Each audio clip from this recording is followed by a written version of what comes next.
Justo como oraba ahora Pastor Josías y lo hemos aludido varias veces en la conferencia, no alabamos al hombre, alabamos la obra de Dios a través de Pastor John y seguramente cada uno de ustedes tiene experiencias, vivencias de alguna manera o áreas de su ministerio en las cuales el ministerio de Pastor John o Dios usó a Pastor John para impactar sus vidas y sus ministerios. Entonces, quien quiera comenzar puede comenzar.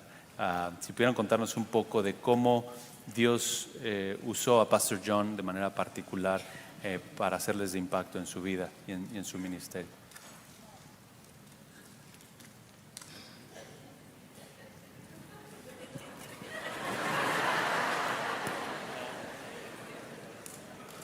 Edad antes que la belleza.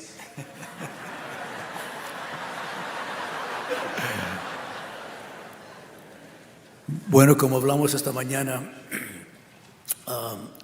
en otro aspecto donde el impacto del Dr. MacArthur sobre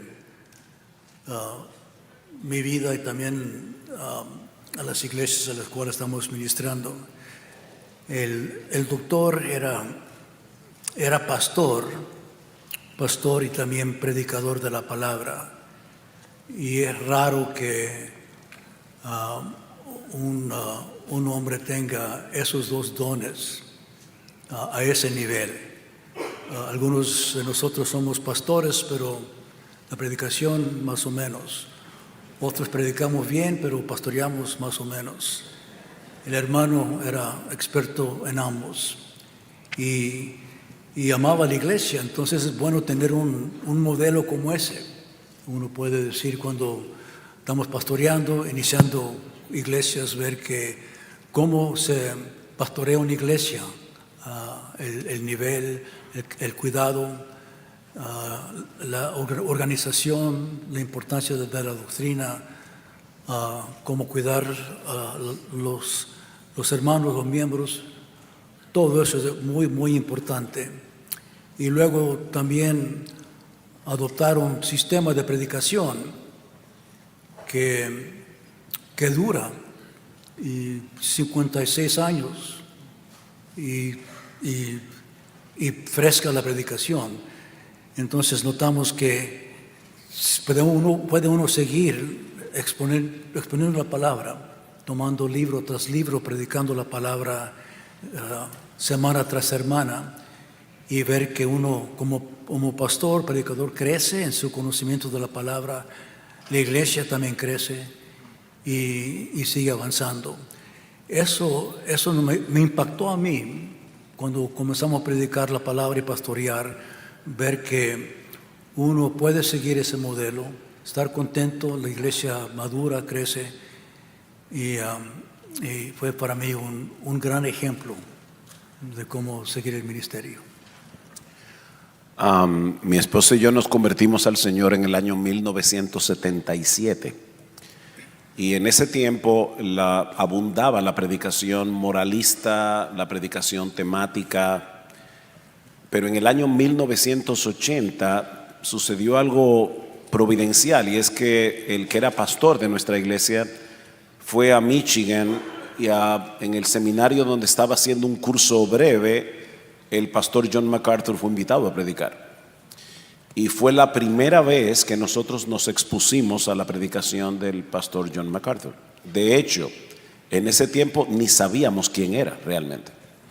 Cuando el pastor regresó a República Dominicana trayendo casetes del pastor MacArthur, yo recuerdo personalmente el enorme impacto que me dio exponerme a la serie de Primera de Pedro, porque cuando nos convertimos, yo a veces pensaba y le comentaba a mis hermanos, me da la impresión de que los predicadores tienen una idea en su mente, una inquietud, y entonces buscan en la Biblia textos bíblicos que apoyen esa inquietud.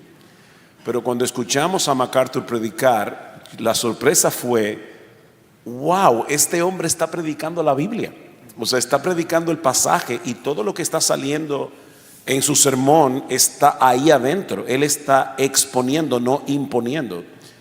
Y a partir de ese momento, ya para el año 1981, nuestra iglesia, que apenas tenía 3 años de nacida, era una bebé, adoptó la predicación expositiva consecutiva como la dieta regular de nuestra iglesia hasta el día de hoy. Así que en ese sentido siempre he dicho que tendremos una deuda eterna con el pastor John MacArthur, porque fue el instrumento que el Señor usó para que nuestra iglesia pudiera absorber la predicación expositiva de esa manera. Y obviamente en ese momento no es que teníamos una idea del todo clara de lo que implicaba la predicación expositiva, pero como seguíamos oyendo sermones y series completas del pastor John MacArthur, lo fuimos absorbiendo, aunque luego lo estudiamos de manera más técnica, por decirlo así. En un principio fue absorbiendo un ministerio de predicación que nosotros aprendimos lo que eso implicaba. Así que realmente tenemos una enorme deuda con nuestro querido hermano John MacArthur en ese sentido.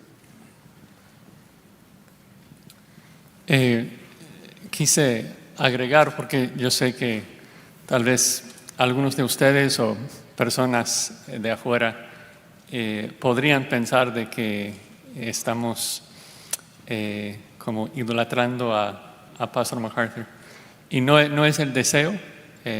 Lo que queremos hacer es obedecer la Biblia, que nos dice en Hebreos 13:7 que debemos imitar la fe de los que nos proclamaron la palabra.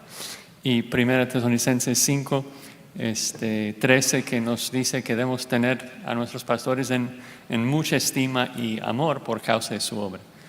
Así que queremos dar gracias a Dios por eso. Y es apropiado que lo hagamos.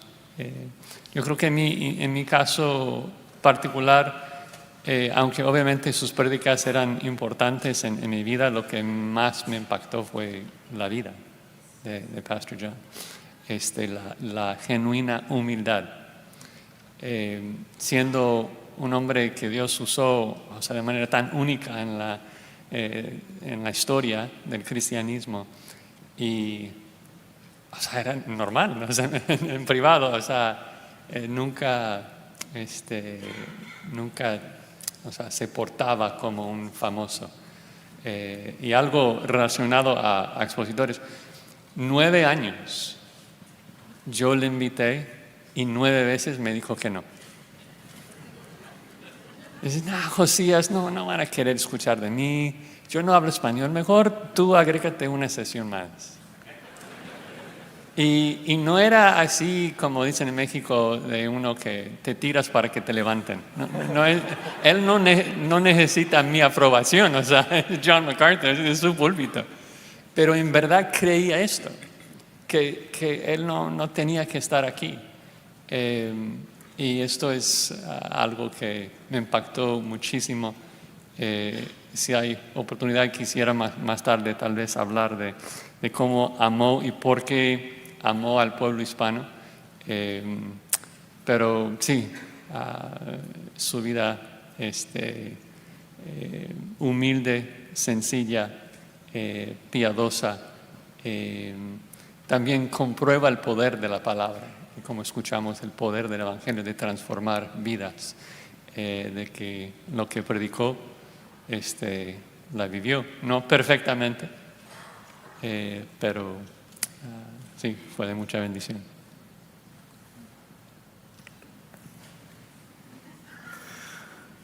En lo particular, pues lo que más me ha impactado del pastor MacArthur ha sido su convicción o sus convicciones firmes, aun a pesar de influencias de nuestro alrededor, toda la sociedad que nos presiona, nos influye. Él era un hombre con convicciones establecidas, arraigadas en la palabra, inamovibles, a pesar de que viniesen tras él, ¿no? Lo hemos visto recientemente en su lucha en pro de la Iglesia a raíz de la pandemia y los conflictos que ha habido, pero lo hemos visto en la manera en la que él ha trazado la Escritura, con fidelidad, su convicción en la suficiencia de la palabra, teniendo tranquilidad de que es la palabra la que obra, es la que trae edificación y bueno, como Josías afirmaba, ¿no? Manteniendo su humildad a pesar del impacto que su ministerio ha tenido aún más allá de los océanos, ¿no? Así que, bueno, creo que sus convicciones es algo que ha impactado profundamente mi vida en lo personal y de una manera indirecta en todos aquellos que nos rodean.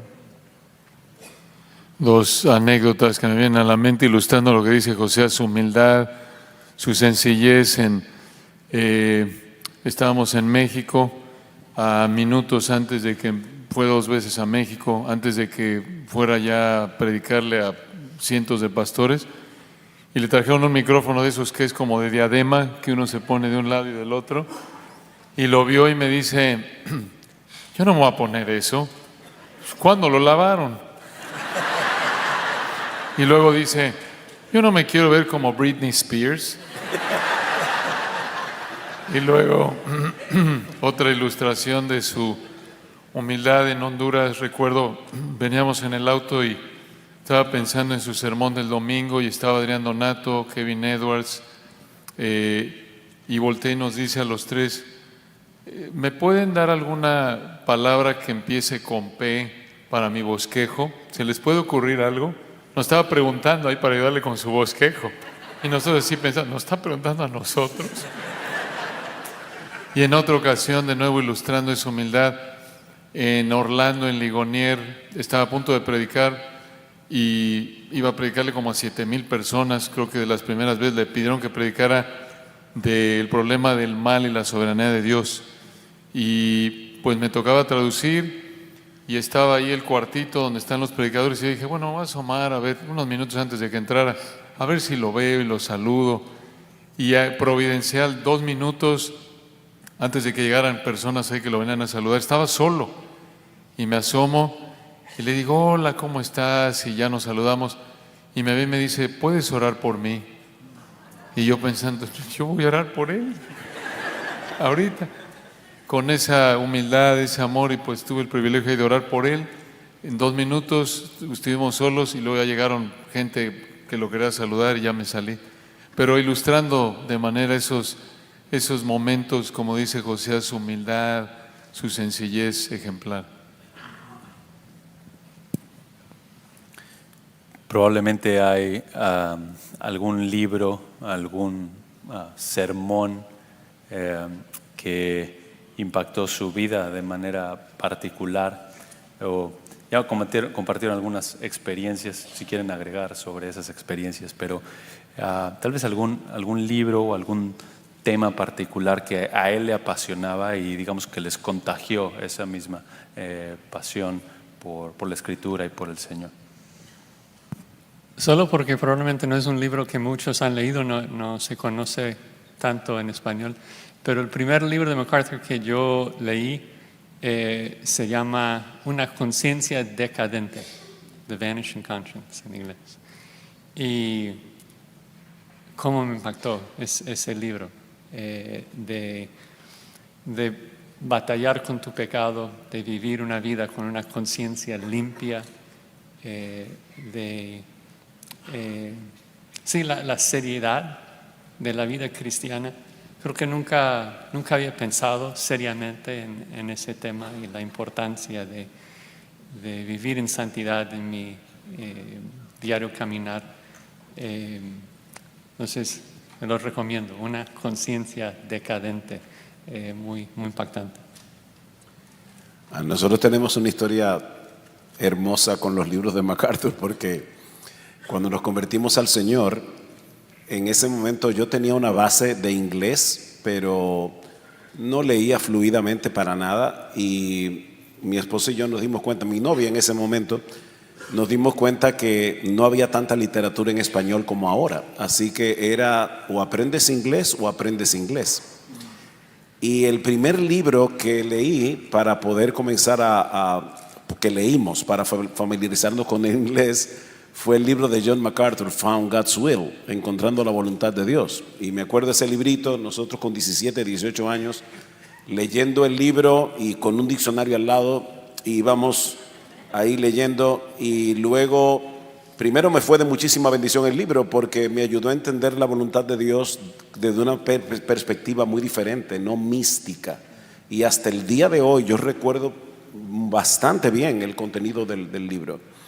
Luego salió The Kingdom Living Here and Now, y entonces La vida en el reino aquí y ahora, y volví otra vez la misma historia, mi esposo y yo, a leer el libro con un diccionario, y cada vez leíamos más fluidamente. Así que yo siempre he dicho, John MacArthur me enseñó inglés. No creo que aquí nadie puede decir eso.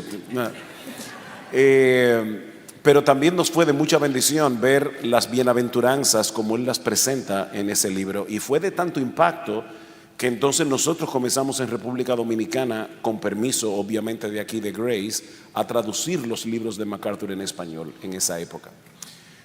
Dos libros que quisiera mencionar, que ya cuando salieron ya sí leía inglés, pero uno fue The Gospel According to Christ, el Evangelio según Jesucristo.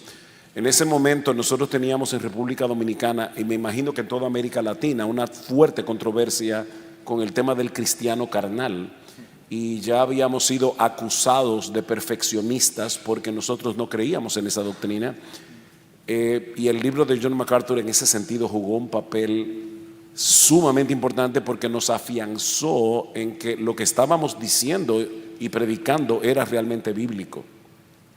Y el cuarto libro, que sé que está en español pero no recuerdo el título, creo que es Avergonzados por el Evangelio, Ashamed of the Gospel, que salió en 1992. Yo creo que ese libro también jugó un papel muy importante en presentar la iglesia que descansa en el poder de Dios y no en manipulaciones, no en técnicas de mercadeo. Y creo de verdad que yo creo que esos 4 libros definitivamente jugaron un papel muy importante en nuestra vida y en nuestra iglesia. Para mí fue el libro tocante el libro sobre predicación, Rediscovering Biblical Preaching.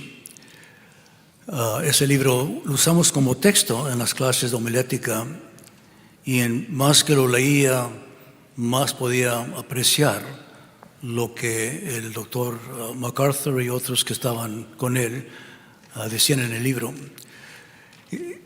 Importante notar que en esto de la exposición del texto, hay algunos que hacen la exposición y lo hacen como un comentario de exégesis, no un comentario homilético. Y muy importante notar eso.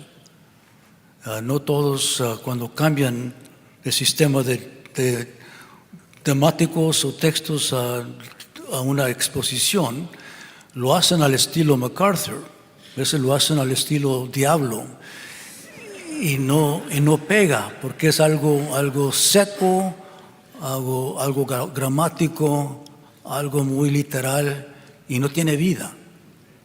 Y están haciendo exposición, pero más o menos es un exégesis.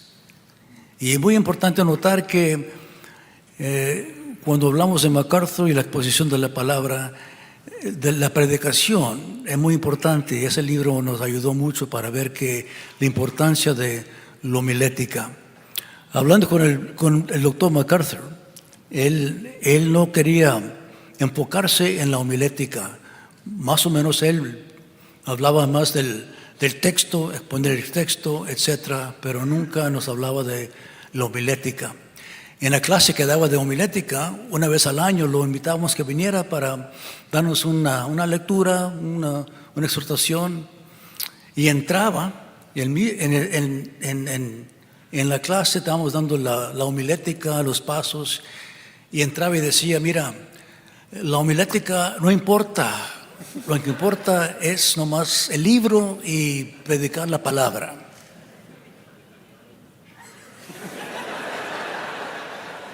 Es como aventar todas las notas, etc. Y luego se retiraba y le decía a la clase, mira, no hagan lo que dice. Hagan lo que hace. Hagan lo que hace. Porque Él es homilético. Él predica. Y es muy importante en tomar ese libro. Nos ayudó mucho para ver que sí, Él es un predicador. Y hay que aprender de eso. Podemos hacer exposición o podemos hacer exposición. Y Él estudia bien para que lo hacemos bien. Un libro para nosotros muy, muy importante. Me acuerdo de eso. El doctor Montoya fue profesor también tuyo, ¿no? De David, de José y de mí. Y yo me acuerdo que sí, cuando se iba el hermano MacArthur, él corregía lo que el hermano MacArthur había dicho. Pero con la sabiduría que lo hizo, como acaban de oír. Bueno, a mí algo que me impactó del hermano MacArthur, obvio, muchos libros, pero otra vez su actitud al dinero. A mí me impactó que no recibió un centavo. El Señor proveyó para sus necesidades a través de la iglesia y aún eso se quejaba de que le pagaban mucho. Lo dijo varias veces en sermones, seguro lo han oído, y decía que los ancianos le daban tanto para ver qué hacía con el dinero. Y de la universidad y el seminario en que estuvo ahí más de 30 años de presidente, no recibió un centavo.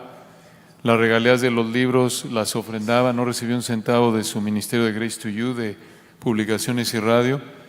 E incluso, y de nuevo, todo lo que estoy diciendo es público, en una ocasión que no tenían dinero para poder pagar el sueldo de la facultad y el personal de la Universidad Masters, él hipotecó su casa para poder pagar el sueldo de todos. Y bueno, a nivel personal esto es privado, pero lo voy a hacer público. Y Toñito Ortega, que está por aquí, uno de los pastores de la Iglesia de la Gracia en México, director de Palabra de Gracia de Masters Academy, recordará que no teníamos dónde congregarnos en la iglesia ahí en la Ciudad de México. El único lugar que había era un jardín y pues ahí proveyó el Señor. Y se enteró el hermano MacArthur y nos ofreció pagarnos la renta de un local para que tuviéramos un edificio para la iglesia, lo cual declinamos, nos dio mucha pena, no quisimos abusar de su bondad y luego ya después el Señor proveyó para rentar un edificio los domingos, ¿no? Pero la verdad esa actitud a mí me ha marcado. Y oro que el Señor me ayude a emular eso, no a ser un dador alegre como Él lo era aquí, pero lo es en la gloria. Tuve el privilegio de venir a Grace en el 2006, a asistir a una conferencia de pastores y de aquella luchábamos en nuestra iglesia. Muy influenciados por diferentes vientos de doctrina y con una preocupación porque los jóvenes se iban de la iglesia, el grupo menguaba. Yo era un joven necio, 25, 26 años, y el Señor usó aquella conferencia para mostrarme cómo ha de ser una iglesia y esperar que el Señor es el que trae el fruto. Nosotros estábamos muy influenciados por esta ideología de 40 días con propósito, debemos hacer esto, esto, esto y esto, y un esquema y una estructura y grupos y tipo organización, porque eso iba a levantar de nuevo el auge de la congregación. Y veníamos muy metidos en eso y nos ayudó mucho todo el trabajo que desde aquí, desde Grace, liderado por el pastor MacArthur, habían hecho ya detectando el problema que había con este crecimiento, ¿no? Uno de los libros que ha impactado mi vida y el ministerio en nuestra iglesia ha sido El plan del Señor para la iglesia, porque ha establecido fundamento firme en qué debemos hacer, en qué no debemos perder el tiempo y en qué debemos descansar y confiar que el Señor trae el crecimiento a su tiempo. Ese libro, el venir aquí a la conferencia, pues nos llevó a volver a la palabra. Que eso es lamentablemente lo que nos estaba sucediendo. Estábamos tratando de técnicas, métodos, estrategias para atraer a la gente, para que no se marchasen los jóvenes, para que los jóvenes se ocupen y hagan esto y lo otro, y estábamos descuidando la predicación seria de la Escritura, una convicción firme en nuestra declaración doctrinal, la cual era muy etérea, muy abierta, y creo que el Señor usó esta iglesia, al pastor MacArthur, para redirigir la nuestra, aún estando en el otro rincón del planeta. Tal vez sería un buen momento para mencionar de que todos esos libros están en español, no por casualidad. Como Pastor Montoya mencionó, fue por el amor de Pastor MacArthur al pueblo hispano, en particular. De hecho, este año celebramos 50 años de Grace en Español. Entonces, hace, creo que 2 meses, llevé a Homero, Manny, Esteban, algunos de la oficina a la casa de MacArthur para comenzar a producir un video que no pudimos grabar, pero preguntándole por qué. Porque hace 50 años, cuando comenzó el ministerio en español, no hubo iglesias americanas haciendo esto. Era algo muy poco común, y nos explicó que encontró muchísima oposición, que fue muy difícil comenzar el ministerio. Entonces le preguntamos, pero entonces, ¿por qué español? O sea, en vez de otros idiomas. Y nos habló del pueblo hispano, o sea, que está una cultura tan cálida, los amo mucho. Y nos describió como finales de los 60, comienzos de los 70, cómo veía a la gente, en particular aquí en Los Ángeles, pero también en Latinoamérica, que estaba más y más decepcionada con la Iglesia Católica Romana, y que era un campo muy listo y maduro para una cosecha grande. Y tenía el gran deseo y gran anhelo de alcanzar al pueblo hispano para el Señor. Y sí, la providencia de Dios, con gracia a vosotros, los libros, los sermones, creo que Dios lo ha usado grandemente. Entonces, sí, damos gracias a Dios por eso. Seguro podrían seguir contando más experiencias, sí. Pero pensando ahora un poco en lo que Pastor Josías ha mencionado ya varias veces a lo largo de la conferencia, y es que no solamente tuvimos la bendición de tener un pastor fiel durante tantos años, sino ahora tenemos la responsabilidad de imitar o emular su fidelidad. Y estuve viendo los videos de preguntas y respuestas de expositores de años pasados, y desde el inicio de expositores comenzamos hablando de la predicación expositiva. Y pensé, los pastores siguen haciendo exactamente lo mismo. No han cambiado su plan, no han hecho nada distinto. Van cada domingo a su iglesia y abren la Biblia y la siguen predicando. ¿Por qué? ¿Por qué siguen haciendo eso? ¿Por qué siguen predicando? ¿Por qué siguen predicando fielmente la palabra?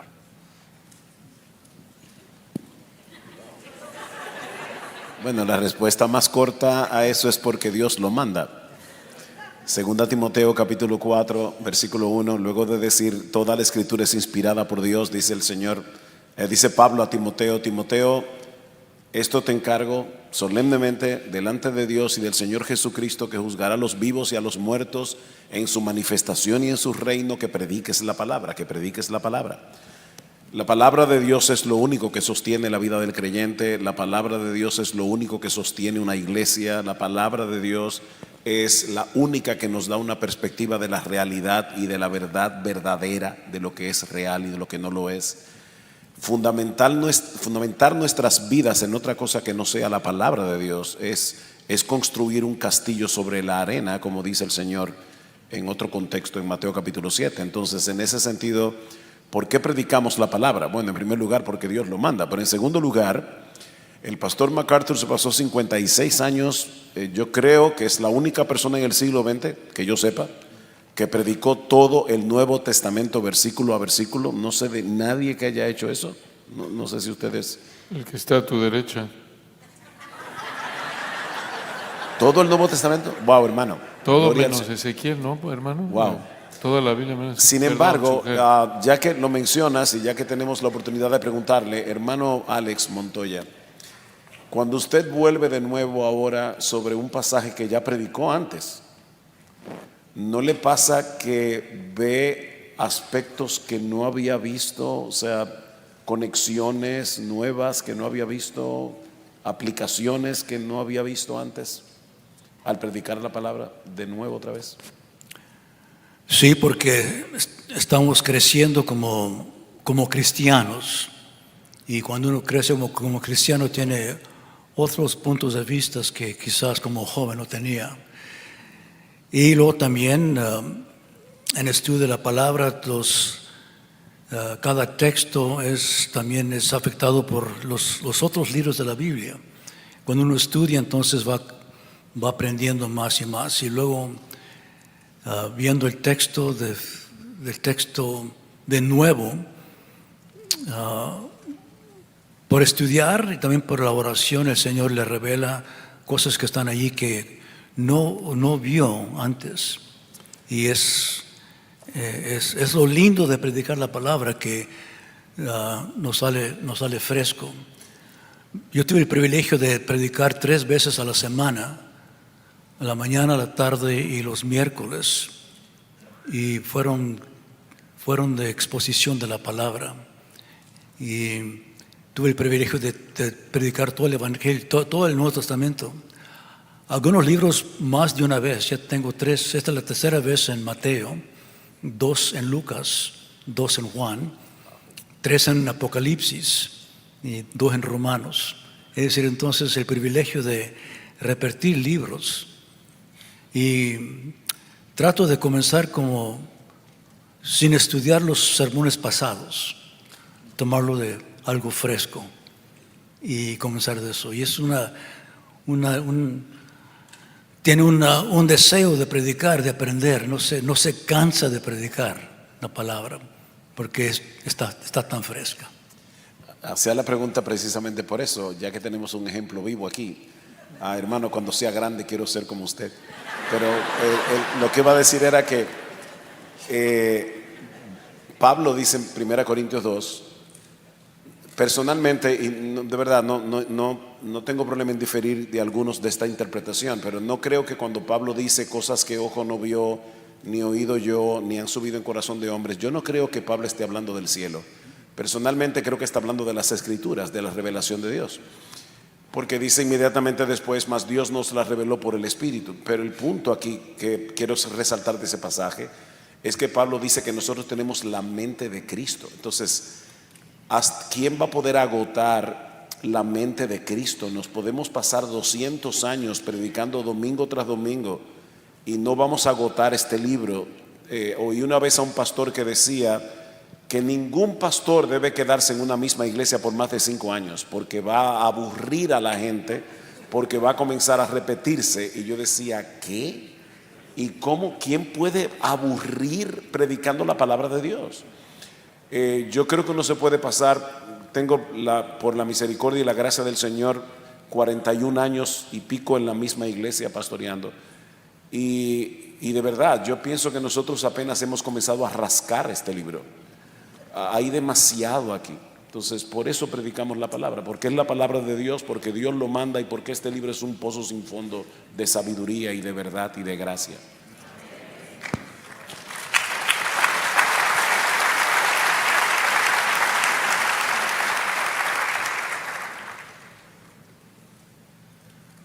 Bueno,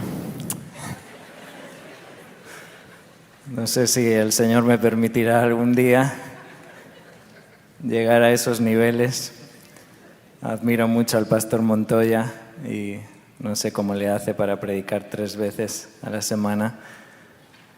Pero creo que predicamos la Biblia porque es lo que el Espíritu Santo usa para traer salvación y santificación, y eso incluye el hacernos enteramente preparados para toda buena obra, 2 Timoteo 3:17. Y si hemos de ver a personas servir, como estamos viendo en esta conferencia, ha de ser fruto de la palabra. Si hemos de ver una congregación que adora a Dios por medio de canciones bíblicas, ha de ser fruto de estar expuesto a la palabra. Si hemos de ver un liderazgo fiel, calificado bíblicamente, que pastorea su iglesia, ha de ser por estar expuesto a la palabra. Si hemos de ver en la iglesia una iglesia que evangeliza, que comparte el evangelio a sus vecinos, familias, es porque está expuesto a la palabra, y de ahí parte todo. Podemos quitar todo lo demás, podemos quitar los instrumentos, quitar la música, podemos quitar este hermoso lugar, pero lo que jamás debemos de quitar es la predicación sistemática, consecutiva, exponiendo el texto. Es algo innegociable, y Dios nos demandará cuentas si somos negligentes ante eso. Si pudiera añadir algo para los pastores, que cuando se entrega uno a la exposición de la palabra, siente uno una hambre y un deseo, pero también queda uno bien animado para predicar la palabra. Lo comparo muchas veces con uno que es en inglés es chef. What's a chef? Chef. Bueno, el chef que se encarga de cocinar. A mí, yo no cocino, yo no me meto a la cocina. Cuando nos cansamos, mi esposa y yo le dije, mira, yo no te lavo trastes. Le dije yo no cocino, yo no me meto a la cocina. Dice ella, está bien conmigo. Ella es la cocinera, y a ella le encanta cocinar, le encanta hacer pasteles y etcétera. Y en veces le pregunto, oye, ¿qué vamos a comer esta noche? Dice, ¿por qué preguntas? Vas a comer lo que te preparo. Pues muchas gracias entonces. Esa es la relación con el pastor y la iglesia. Cuando la iglesia se acostumbra a la dieta de la palabra, ellos están listos para recibir el mensaje. Y si uno, como el chef, se encarga de poner la comida, uno está excitado y con preparar la cena. Y así la relación, por eso uno puede continuar año tras año. Tengo 53 años y medio en la misma iglesia, predicando el mismo libro, y en veces me despierto a las 2 de la mañana, a las 4, pensando en el sermón, listo para predicar, con el deseo de llegar al púlpito. Ese hambre, ese deseo, ese ánimo no se le pierde, porque la palabra está tan fresca y nos anima a nosotros, y sé que va a animar a los hermanos, y es lo que los motiva a uno de seguir adelante y adelante.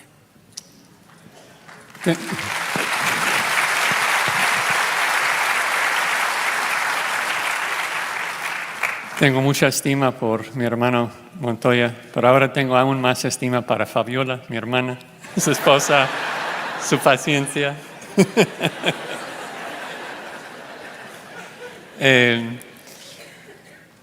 Creo que fue ayer o antier alguien de la conferencia, que es su primer año, me preguntó, Josías, ¿qué haces aquí en esta iglesia para que los hermanos sirvan con tanto amor?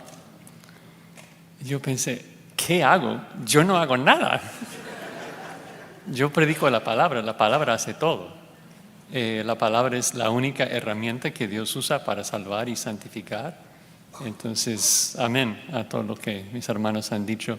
Predicamos porque Dios lo manda y porque es la única herramienta que tenemos para trabajar. La fe viene por el oír y el oír por la palabra. No hay mucho que añadir, ya lo dijeron nuestros hermanos, pero pensando en tratar de contribuir, algo que dijo el hermano Montoya, la realidad de que el estudio de la palabra cautiva al predicador es muy importante, porque el estar predicando, el estar preparando para predicar, es un medio que el Señor usa para que nuestra relación con el Señor crezca. Segunda de Corintios 3:18 se aplica a todo cristiano, empezando por el predicador que está preparándose para predicar. Estamos expuestos a la gloria del Señor Jesucristo, sus perfecciones reveladas, como dijo el hermano Montoya hoy en su sermón, reveladas a lo largo de la Escritura, y el Espíritu Santo usa eso para transformarnos de gloria en la misma imagen, nos fortalece contra el pecado, revela nuestro pecado, nos ayuda en la tentación diaria, el estar pensando en la palabra, como decía él, en la madrugada o en la mañana. Obviamente no es perfección, dirección, pero el estar continuamente bajo la presión, digamos, la bendita presión de estar preparando sermones continuamente, te mantiene metido en la Escritura y por la gracia de Dios o confiesas tu pecado y estás buscando vivir una vida alineada con lo que estás estudiando, o endureces tu conciencia, porque no puedes estar expuesto a la palabra continuamente y tolerar el pecado en tu vida. Tienes que endurecer tu conciencia, que llega a pasar, y oramos que no nos guarde el Señor de eso, ¿no? Pero ese es un aspecto irreemplazable, preciado, privilegiado, el poder estar en comunión con el Señor al entender su palabra, y esas verdades que vas descubriendo, como decía el hermano Montoya, ¿no?, te motivan a alabar al Señor, a amarlo más, y eso se traduce en un anhelo porque la gente pueda entender lo que tú entendiste, el gozo del descubrimiento, el gozo del poder compartirlo, el pensar cómo puedo ayudar a mis hermanos a entender esto que estoy entendiendo, y también te ayuda de nuevo, tu lucha contra el pecado, ¿no?, tu crecimiento espiritual.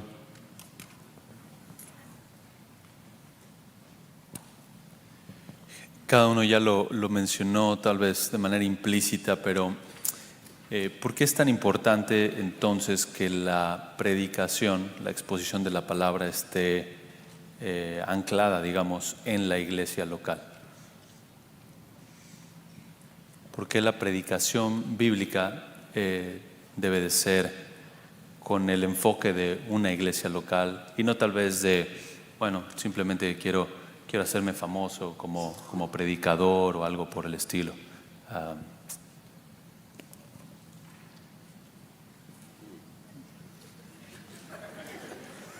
Bueno, porque es el diseño de Dios. En el Nuevo Testamento no existe la vida del cristiano de manera independiente de la iglesia local. Todos los mandatos del Nuevo Testamento se dan en el contexto de la iglesia local, los unos a los otros.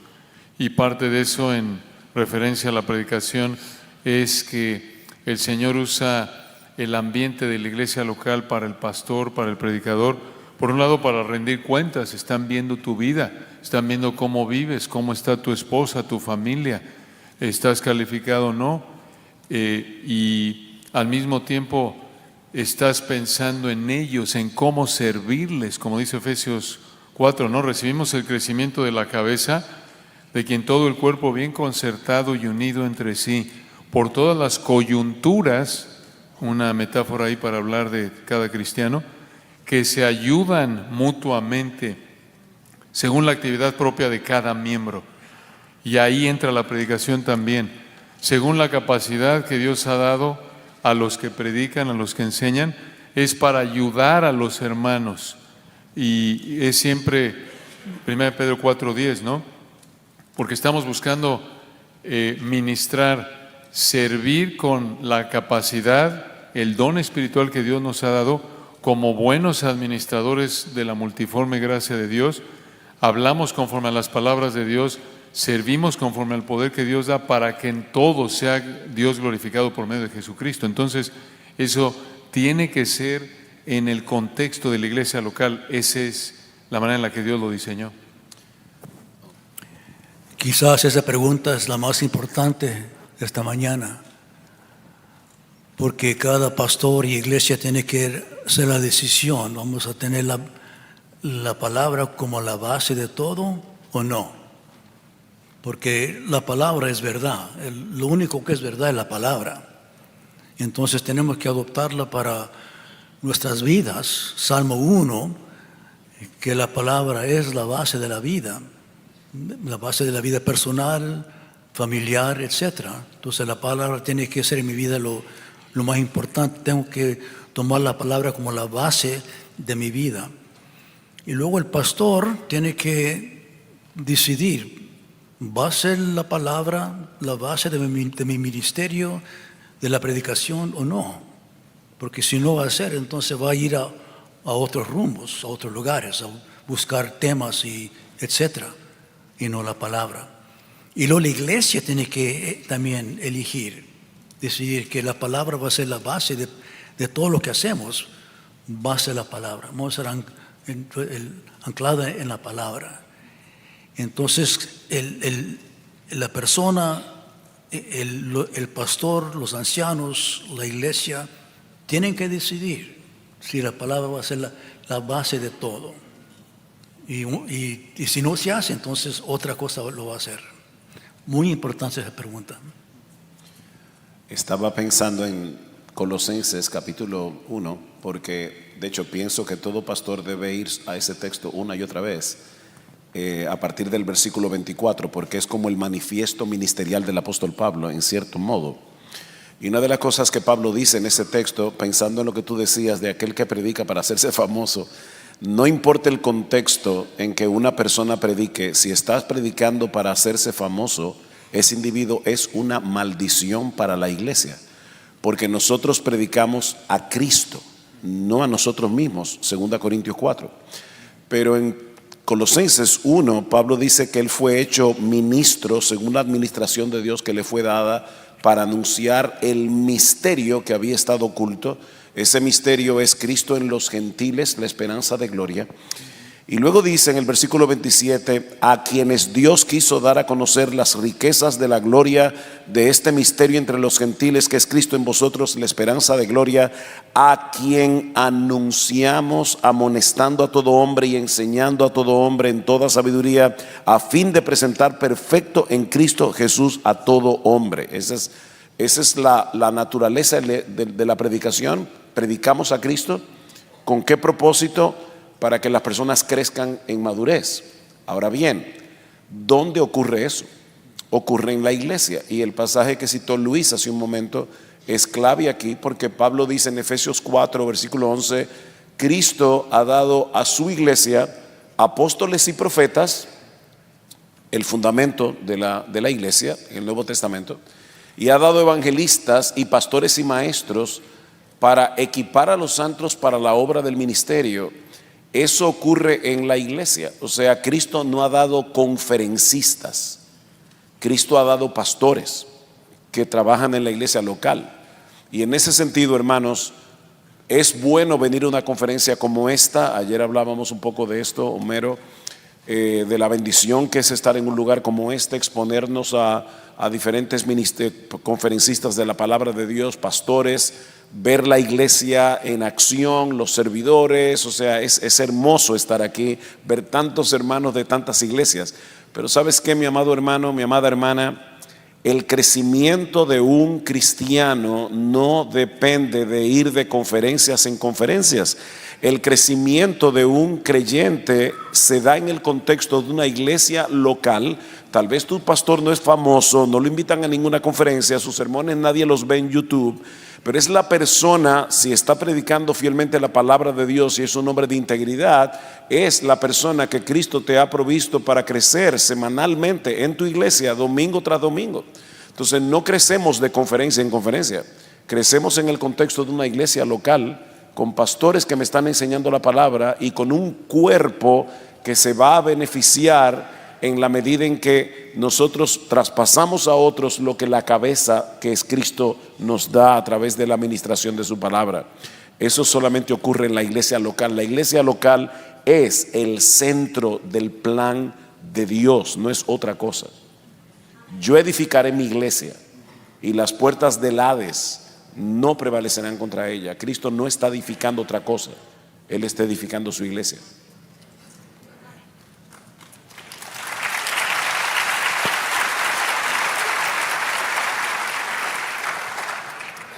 Es cierto que vivimos en un tiempo con la expansión de los medios digitales, donde cada sermón está accesible a muchos lugares y los predicadores luchamos, ¿no?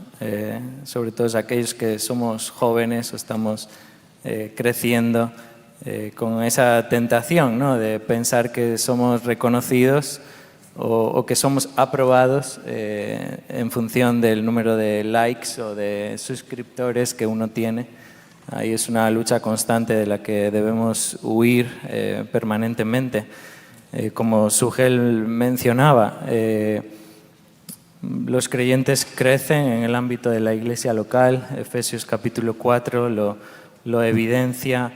Si vamos a crecer espiritualmente es por medio de los pastores que Dios nos ha provisto, sean o no sean famosos, o sean seguidos o no sean, en la medida en la que prediquen la palabra, producirá Dios crecimiento, ¿no? Y también lo vemos incluso aún en la vida del apóstol Pablo, como él no iba de conferencia en conferencia, sino de iglesia en iglesia. Y su plan claramente establecido en la Escritura, plantar iglesias. Y su motivación suprema no era el ser alabado, ser reconocido, ser bien aceptado por el mundo entero. Su propósito único era que la iglesia fuese edificada, que los hermanos creciesen espiritualmente. Y bueno, él lo dice ahí en 1 Tesalonicenses, dice: ¿cuál es nuestra esperanza o gozo o corona de que me gloríe? ¿No lo sois vosotros delante de nuestro Señor Jesucristo en su venida? Vosotros sois nuestra gloria y gozo. Y es hermoso ver cómo el apóstol Pablo se desvivía por la iglesia y por ver a los hermanos crecer, por ver la fe firme en ellos y por ver que crecer en santidad. Y yo creo que ese es un ejemplo claro para nosotros de cuál ha de ser nuestro enfoque allí donde Dios nos ha puesto, en el grupito que Dios nos ha dado, seamos 10, 20, 100 o 1000. Dios nos demandará cuentas de ese grupo y eso es a quien tenemos que ministrar. Tal vez solo agregar de que hay protección también en el diseño de Dios, de hacer todo dentro de la iglesia local y no ministerios fuera de la iglesia. En particular, creo que hemos visto el fruto de hombres, por ejemplo, que se ven como conferencistas y predican fuera y no se ven como sujetos a un liderazgo bíblico de una pluralidad de ancianos. Y el hecho de que un hombre esté en su propia iglesia le protege a él y protege a la iglesia, porque si él comienza a vivir en contra de los requisitos de 1 Timoteo 3, los otros ancianos pueden quitarlo. Pero si está suelto, si está ahí haciendo conferencias y no bajo la supervisión de sus ancianos, esto va a terminar mal, y solamente aumenta el riesgo. Y yo no predico en tantas conferencias como los demás, pero es tan saludable después de predicar una conferencia regresar a casa y los hermanos, o sea, no piden tu firma. O sea, vienen con sus dificultades y la necesidad de orar por ellos, ministrar y servirlos. Y esto es una bendición.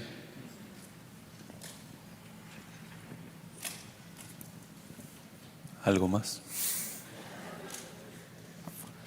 Bueno, hermanos, gracias. Gracias por su ministerio, por su tiempo y también por ayudarnos a pensar bíblicamente en estas áreas. Y continuamos orando por ustedes y agradecidos por su ministerio a nosotros durante la conferencia y en especial su ministerio a cada una de sus iglesias locales.